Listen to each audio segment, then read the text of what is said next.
Jorge vai falar sobre os indicadores. Tá. Boa tarde a todos. Muito obrigado, professor Cristiano, pelo convite.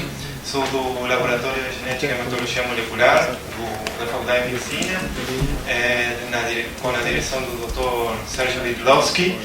E a gente está trabalhando caracterizando vetores lipídicos para a terapia gênica. Então, vou tentar introduzir um pouco toda a parte de terapia gênica, aplicação, né? E comentar um pouco do trabalho que está sendo realizado no nosso laboratório. Eu dividi a palestra em 3 tópicos: uma introdução à terapia gênica, vetores comumente utilizados e vetores lipídicos, que é o tema de hoje. Nos anos 70, com toda a aparição da tecnologia do DNA recombinante e a possibilidade de modificar, de trabalhar in situ no DNA, surgiu a ideia de poder curar doenças nas quais o defeito principal é a falta de um gene ou o funcionamento incorreto dele. Então surgiu a terapia gênica, que o que visa é a introdução de um gene em uma célula com o fim de obter um efeito terapêutico. O gene introduzido pode reemplaçar um defeituoso ou pode estar sendo introduzido porque está faltando, né? Então, a meta da terapia gênica é melhorar a saúde do paciente pela correção do fenótipo mutante. Isto é, por exemplo, um exemplo comum pode ser a falta de um gene que produz uma proteína. Por exemplo, na hemofilia, que faltam fatores de coagulação, e as pessoas podem morrer por a falta por qualquer corte que não pode ser curado facilmente. Aí a introdução do gene estaria, que produz fatores de coagulação, poderia estar solucionando este problema. Para este fim, é essencial carregar esse gene só a célula de interesse. E o principal é que tem que ser células somáticas, devido a que a correção efetuada não pode passar à progênie, às novas gerações. Existem 2 focos principais de terapia gênica. Uma envolvendo seria a terapia gênica ex vivo, onde as células são retiradas do paciente, são colocadas em cultivos celulares e são transfectadas com um gene de interesse que logo será de volta para o organismo. Este tipo de terapia gênica pode ser utilizado só em células que têm uma vida média longa e um alto poder replicativo, ou seja, células que estão em divisão, dado que retirar essas células do paciente em grande quantidade não se pode fazer em todos os tipos celulares. O principal é tentar pegar as células tronco desse paciente. Estas células às vezes não podem ser localizadas ou não são conhecidas ainda, e por isso o único órgão que pode ser atualmente trabalhado com terapia gênica ex vivo é a medula óssea. E o exemplo mais comum são as doenças imunogênicas, onde o paciente, por defeito em algum gene relacionado à imunidade, ele não tem o sistema imune completamente funcional, e por isso pode ser tirada da medula óssea as células, transfectadas com um gene e de volta ao paciente, que pode melhorar a qualidade de vida. O segundo foco e o mais importante é a terapia gênica in vivo. Aqui parece ser mais simples, né? A injeção direta de um gene por via intravenosa ou via tópica oral, e ele chega na célula de interesse e tem um efeito terapêutico. Porém, para ele conseguir chegar lá, precisa de alguma substância que carregue e proteja ele. E este tipo de substâncias são os vectores.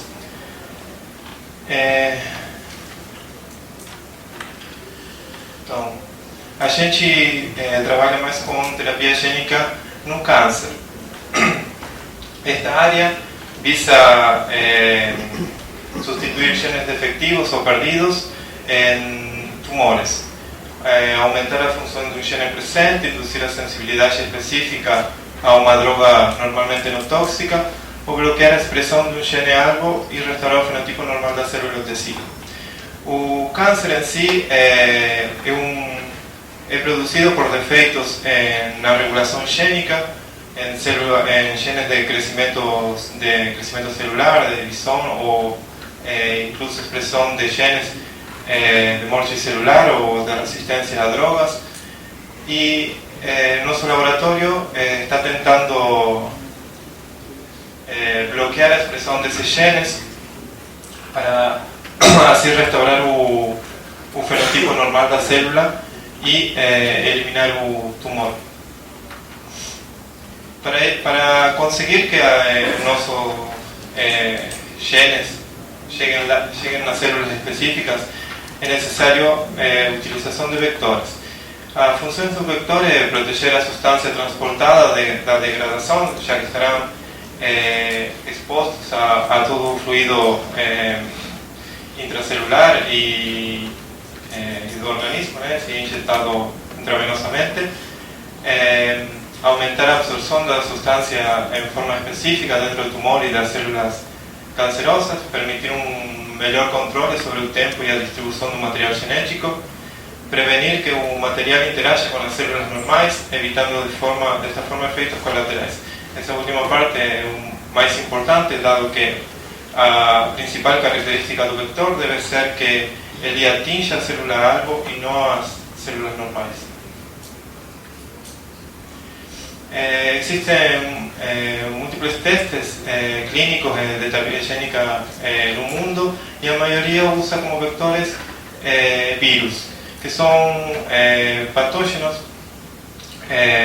humanos que têm sido desprovistos das partes patogênicas, né? E como eles intrinsecamente têm a habilidade de infectar células humanas, tem uma ampla repercussão no uso. Porém, ele tem uns inconvenientes que já vou falar. E alguns outros testes têm sido realizados usando DNA nu ou com vectores lipídicos. Porém, esses aqui estão ainda em estudos antes de ser utilizados em humanos.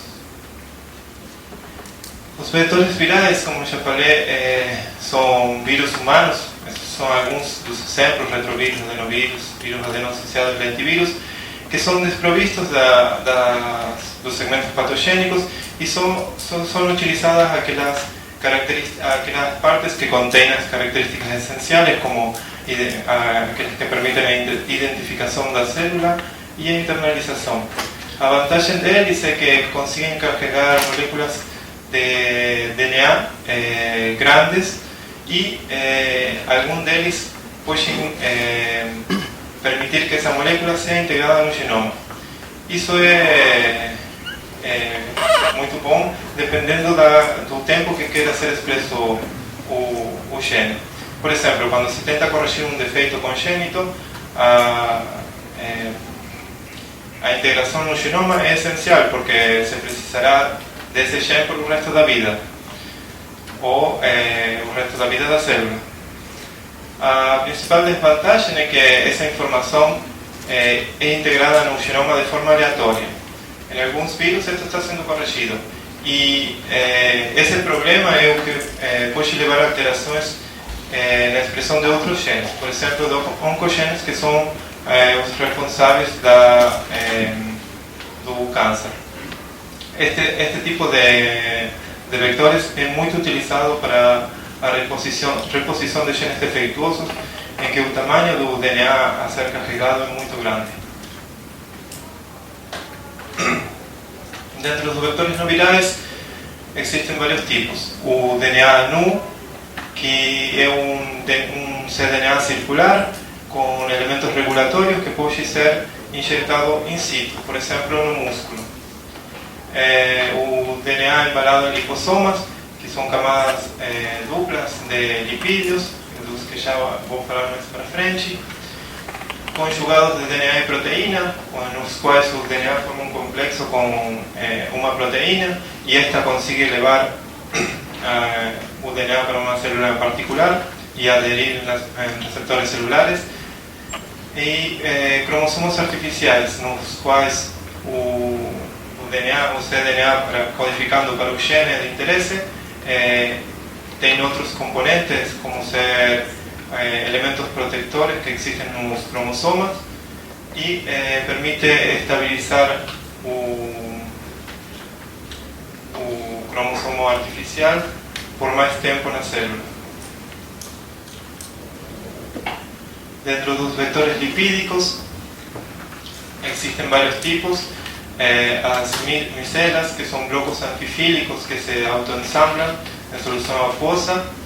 Estes vetores estão sendo muito utilizados para o transporte de drogas e já existem alguns estudos relacionados à terapia gênica.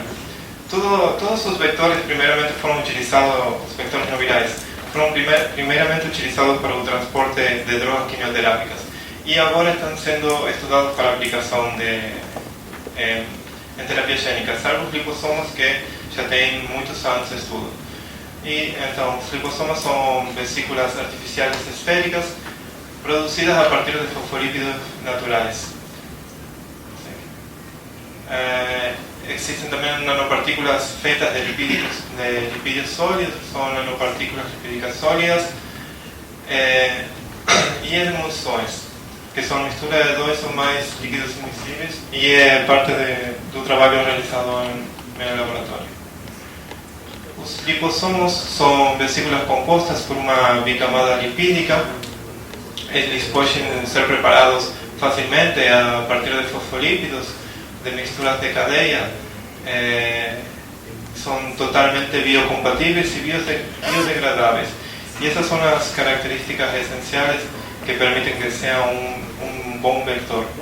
Tem a capacidade de conter, transportar e entregar princípios ativos terapêuticos. Eles são formados por fosfolipídios que contêm duas cadeias de ácidos graxos e um grupo altamente polar, cargado positivamente, que em água tendem a esconder as causas hidrofóbicas, formando uma vesícula. Então, já sejam drogas lipofílicas, elas podem ser insertadas na membrana, sem ser transportadas, ou se se trata de DNA, ele pode ser introduzido dentro, que tem material aquoso e o DNA é carregado positivamente, ou pode ser acomplexado fora na membrana do lipossomo. Os lipossomos podem ser classificados em base às quantidades de camadas que tem e ao tamanho.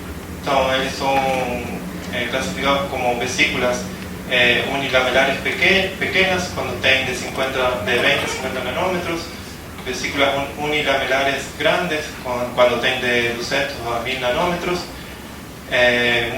vesículas multilamelares e vesículas multivesiculares. Os que são utilizados para a terapia gênica são os pequenos e os grandes até um tamanho de 400 nanômetros, já que é imprescindível que tenham um tamanho mínimo para poderem perfundir para todas as partes do corpo e chegar aos tecidos. Enquanto às modificações que podem ser feitas na superfície, podem ser classificadas como convencionais, quando não tem nenhuma modificação na superfície e não tem nenhuma especificidade. Quando são recobertos com um polímero catiônico, eles conseguem adicionar DNA por interação eletrostática na superfície dele e são chamados liposomas catiônicos, e estes são muito utilizados para a terapia gênica. Uma outra forma de aumentar a especificidade deles é pela união de anticorpos na superfície que permitem que esses liposomas consigam atingir uma célula em particular. E o problema de todos esses liposomas é que eles são facilmente degradados, retirados da circulação por o sistema de macrófagos do corpo humano, né? E então uma outra modificação que permite um maior tempo de circulação é o recobrimento com um material inerte, por exemplo, polietilenglicol, que faz ele escapar do sistema reticuloendotelial. As mícelas são monocamadas de fosfolipídios com o centro hidrofóbico, são mícelas de fase normal e existem outros tipos que são em fase reversa, onde as cabeças polares estão orientadas para o centro, podendo conter água no interior. E essas daqui podem ser utilizadas para a terapia gênica. O resto está sendo mais estudado para o transporte de droga. As nanopartículas lipídicas sólidas estão constituídas por lipídios que a temperatura ambiente se encontram em estado sólido, e elas podem ter dispersa no interior droga ou DNA. A substância a ser transportada pode ser adoçada na superfície da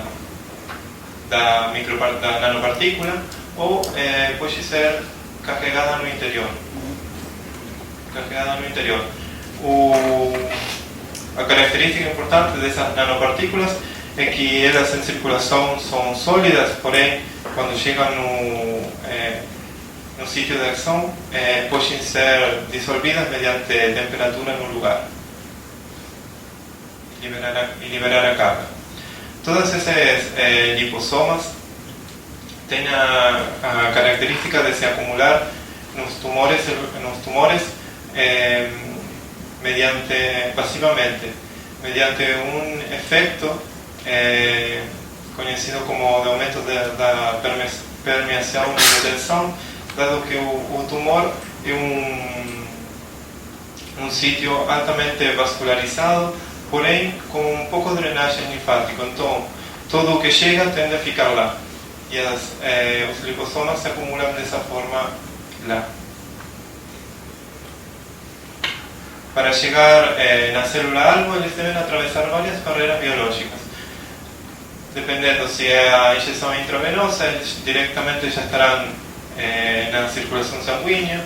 Se a via de administração é oral ou transdermal, eles deverão passar outras barreiras e, chegando na célula, eles deverão atravessar a membrana celular, se liberar dos centrosomas e, dependendo do sítio de ação desejado, seja no citoplasma ou no núcleo celular, eles terão que conseguir liberar a carga lá.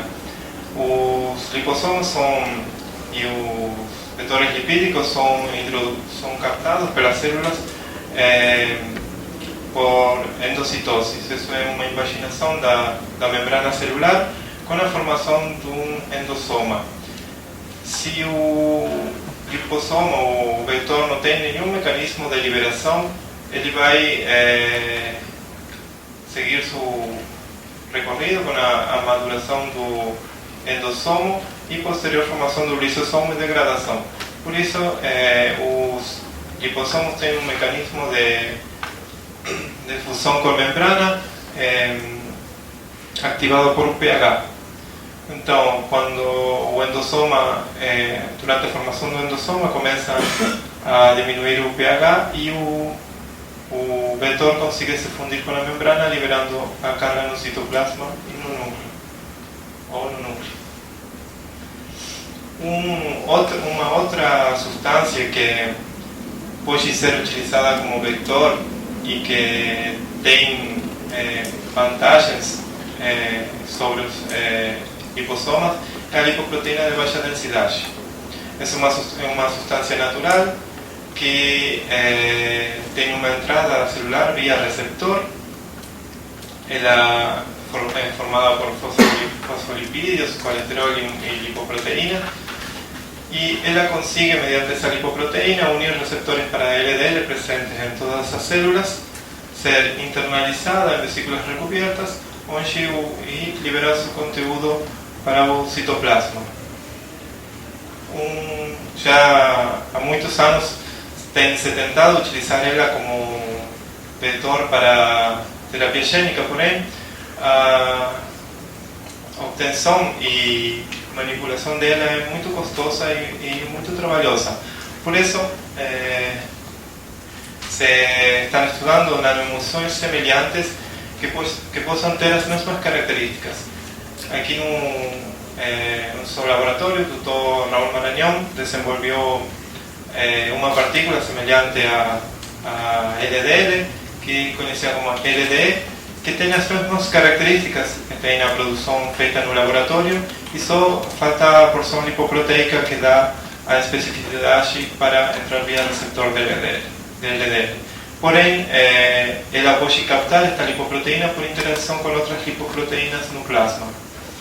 Ela já vem sendo estudada para entrega de drogas quimioterápicas, como veículo para drogas quimioterápicas, e não tem efeitos colaterais. A gente está tentando utilizar ela para o transporte de pequenas moléculas que têm funções de inibição gênica. Então, a principal característica da LDE é que ela consegue obter a lipoproteína por interação com outras lipoproteínas plasmáticas, e ela é um bom vetor para a terapia gênica do câncer, dado que as células tumorais têm uma alta taxa metabólica. Então, elas têm uma alta expressão de receptores de LDL, já que precisa internalizar colesterol. É sabido há muito tempo que as células tumorais têm taxas muito mais elevadas que as células normais na expressão do receptor de LDL. E isto permitiria uma alta especificidade dessa molécula para transportar substâncias até essas células.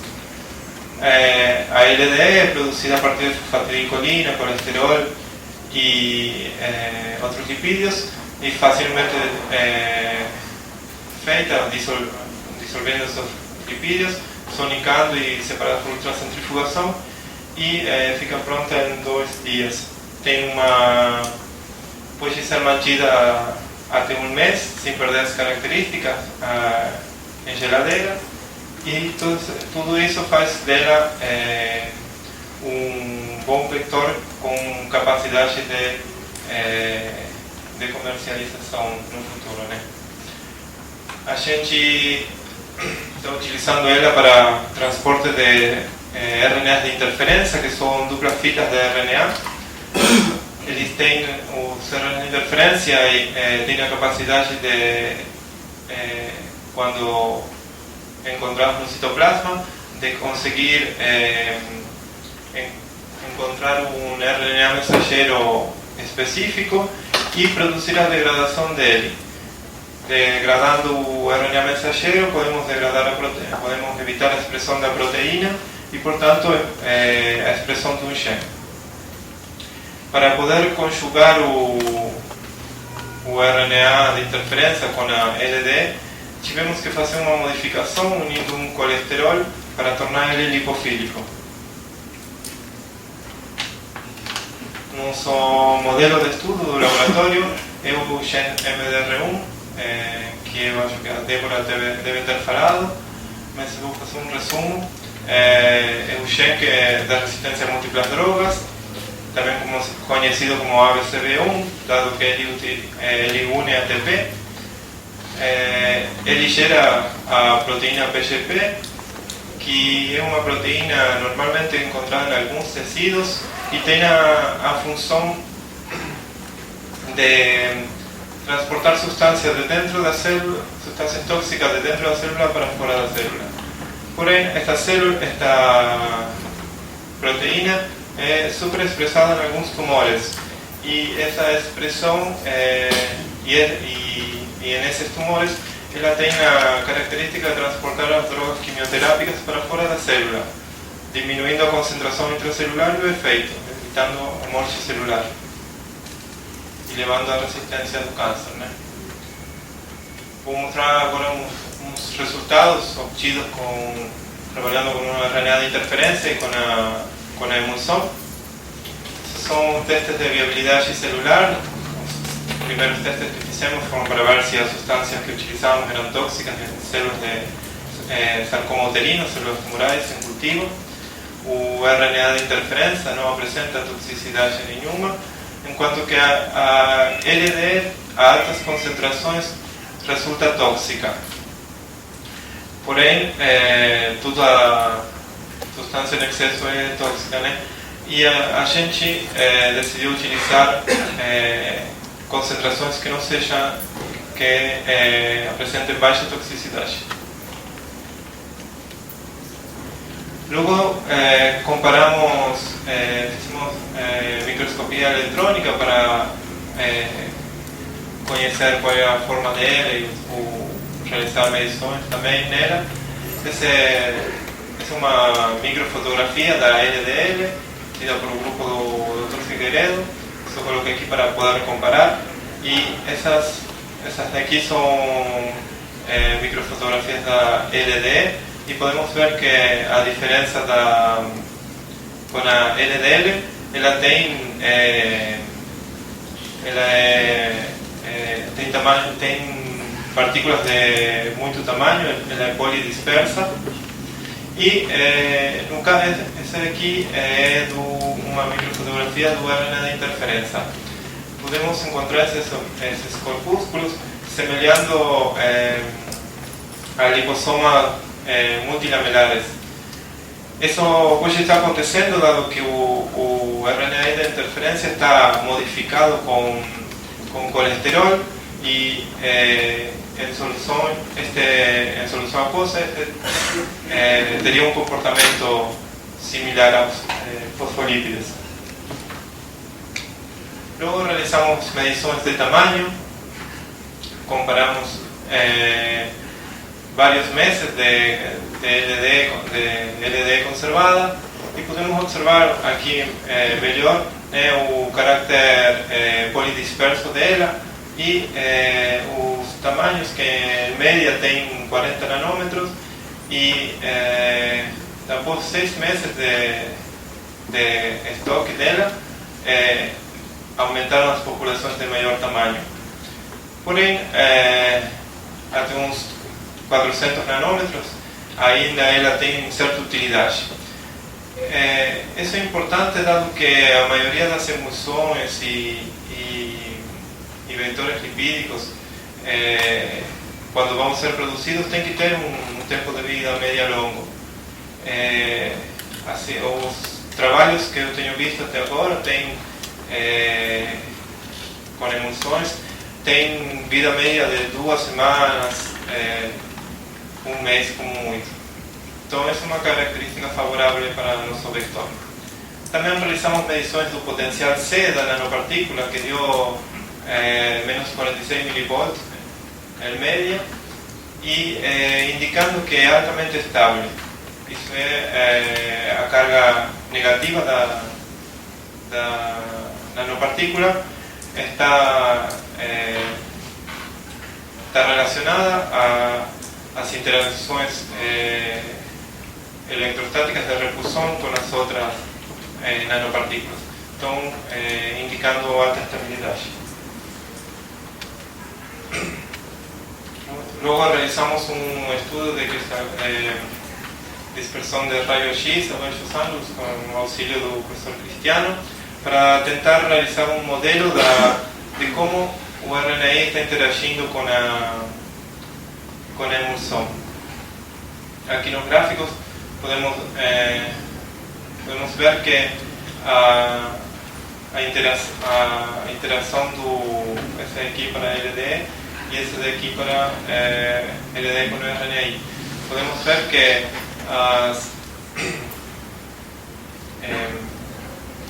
que está tendo uma diferença na composição eletrônica das diferentes camadas através de todo o rádio da nanopartícula. Mas esse modelado ainda está sendo melhorado. Para ver se a LDE é capaz de unir o RNAi e poder quantificar essa união, realizamos primeiramente um teste de ligação. Em gel de agarose, o RNAi tende a migrar no gel de agarose numa corrida eletroforética da parte negativa do polo negativo para o positivo, e quando é conjugada com a LDE, ele não consegue atravessar os poros do gel de agarose e fica retido no início do gel. Então, quanto maior a proporção de LDE, maior a quantidade de RNAi que é retido no início do gel. Eles estão colados com um corante especial para moléculas de DNA e RNA. Logo, para poder quantificar essa união, realizamos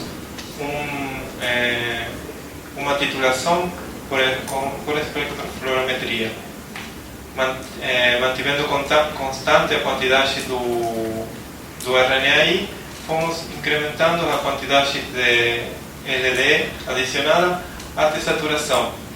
Plotamos esse aumento de fluorescência em função da concentração molar de sulfatidilcolina, que é o componente maioritário da LDE, e mediante uma regressão não linear calculamos a constante de ligação, que resultou ser da ordem de 10 a terceira. Uma constante nessa ordem é considerada alta. Para ver a funcionalidade do vector em cultivos celulares, ver se ele estava conseguindo conduzir a nossa molécula dentro da célula, realizamos cultivos celulares e tratamos por 24 e 48 horas com o RNAi e com o RNAi com o vector LDE, que é a tinção para núcleo, citoplasma, e esse é o RNA interferência, esse aqui é o RNA de interferência junto com a LDE, em 24 horas. Podemos ver que os dois conseguem entrar sem importar se tem ou não vetor, e isso é esperado, dado que o RNAi tem colesterol, e isso permite que ele atravesse a membrana celular. Já nas 48 horas, a quantidade dentro daquelas células só tratadas com RNAi tem diminuído visivelmente. Isso principalmente devido, nós acreditamos que seja devido a que o RNAi é uma molécula muito lábil, e em cultura, junto com fatores, com solo fetal bovino e outros componentes, né, ele é degradado rapidamente. Então, acreditamos que isso que vemos aqui seja internalização através do tempo, em que a LDE conseguiu proteger esse RNAi dentro do meio de cultivo. Essas são microscopia confocal, só para determinar que a distribuição do RNAi, ele tem uma distribuição tanto nuclear quanto citoplasmática, e o RNAi atua no citoplasma, então ele está conseguindo entrar no lugar, está conseguindo chegar no lugar da ação. Para determinar a funcionalidade dele, dado que ele consiga entrar na célula, tivemos que determinar se ele tem o efeito esperado, que é diminuir a expressão do gene alvo, nesse caso o MDR1. Para isso, quantificamos a quantidade de RNA mensageiro do gene MDR1 por PCR em tempo real. Esses são o controle de células sem nenhum tratamento. Estas foram tratadas com uma sequência específica de RNAi e com a mesma sequência junto com LD. Essa daqui é outra sequência, algo, e com LD. Podemos observar que nesse caso, com essa sequência, obtivemos uma inibição quase do 50% na expressão do RNA mensageiro, porém não existe diferença quando utilizado o vetor. Depois estudamos a quantidade de resistência a drogas que tem, e isso está relacionado com a quantidade de proteína que tem na célula. Então, o IC50 para doxorubicina, que é uma droga quimioterápica, é a quantidade de droga necessária para matar 50% das células. Então, uma linhagem sensível à droga tem como média 30 nanomolar, ou seja, que com 30 nanomolar de droga estamos matando 50% das células. A mesma linhagem derivada, porém, que tem resistência a drogas, tem superexpressão do gene MDR1, tem alrededor de 20 vezes, é necessário alrededor de 20 vezes mais droga para conseguir o mesmo resultado, matar 50% dessas células. Quando tratamos com o RNA interferência, não com a sequência, o MDR1B, que é a sequência que melhor resultado obtivemos, conseguimos observar que encontramos diferença entre a utilização da LDE e só o RNAi.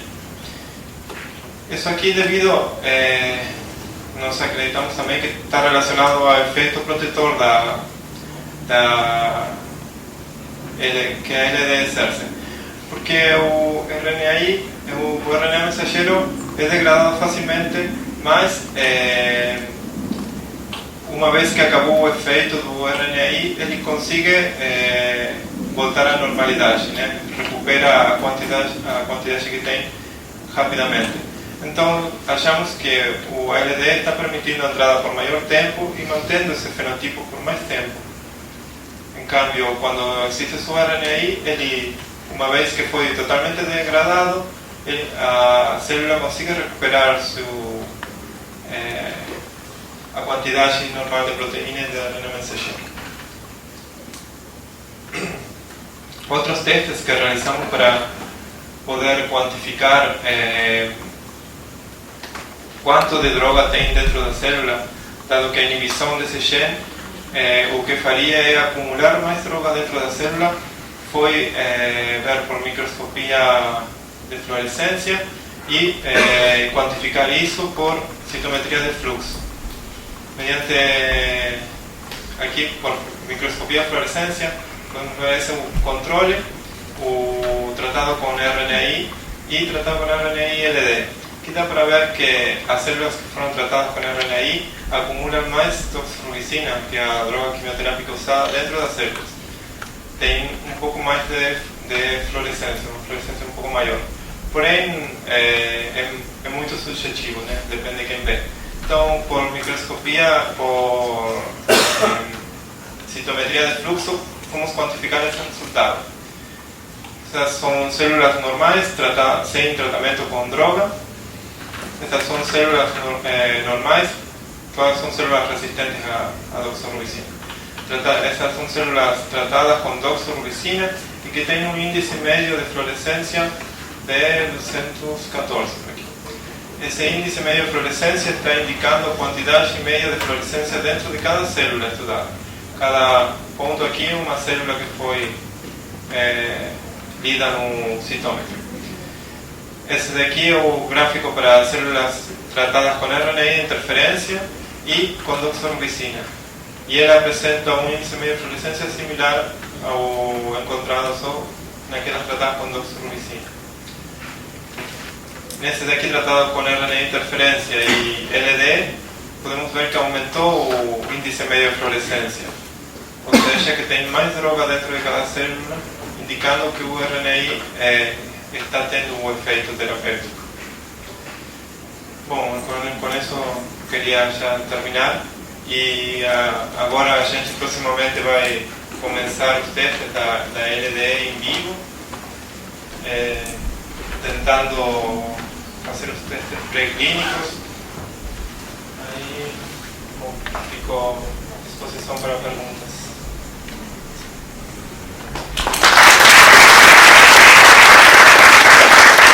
Dúvidas? Questões? A respeito dos vetores lipídicos, né, você mencionou o uso de lipídios catiônicos como vetores. Né? Eu gostaria de saber se você tem alguma informação a respeito de toxicidade desse tipo de vetor catiônico. Porque, enfim, eu já li alguma informação que diz que um possível efeito colateral desse tipo de vetor seria referente aí a um tipo de toxicidade desses vetores.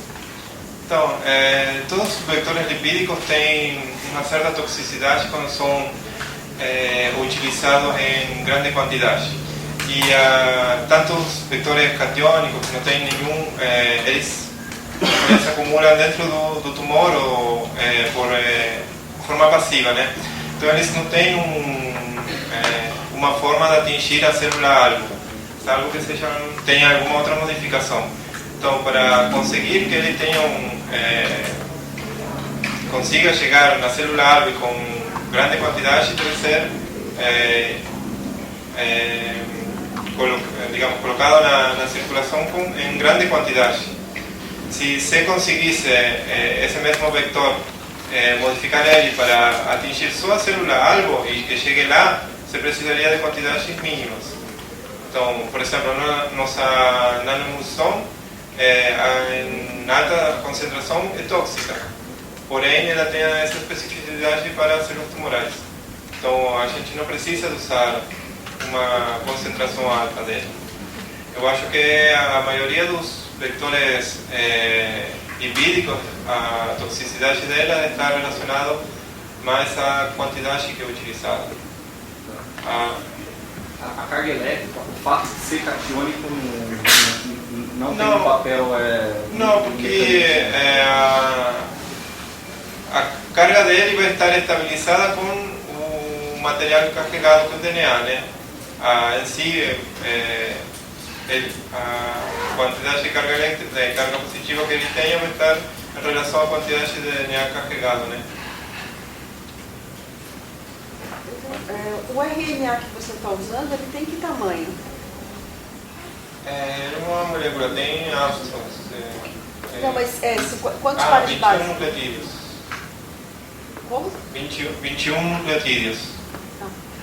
E a internalização do RNA na partícula, qual é quer dizer, como vocês garantem que ela está internalizada? Dentro da partícula. Então, esses resultados de ligação que eu mostrei é o que indica que ela está ligada. Está está junto, né? Mas ela poderia estar complexada por fora da Isso, partícula. esse é o que estamos tentando determinar com o professor Cristiano por difração de raio-x para fazer um modelo, né? Se ela está dentro, está fora. Em princípio, a gente acredita que esteja... como ela tem uma parte, a parte do RNA negativo, né? E tem um colesterol, ela estaria, a gente acredita, né, que estaria interacionando com os fosfolipídios, teria um comportamento similar ao fosfolipídio, né? Com a parte de colesterol dentro da molécula e não na superfície. Você acredita que a saída do lipossomo, do endossoma primário, do mais recente, que o pH é menos ácido, aconteça em função disso? Quer dizer, o pH está relacionado, né, à liberação. E como que isso também está interagindo com o núcleo? Porque você vê também dentro do núcleo, né? Sim. Então, existe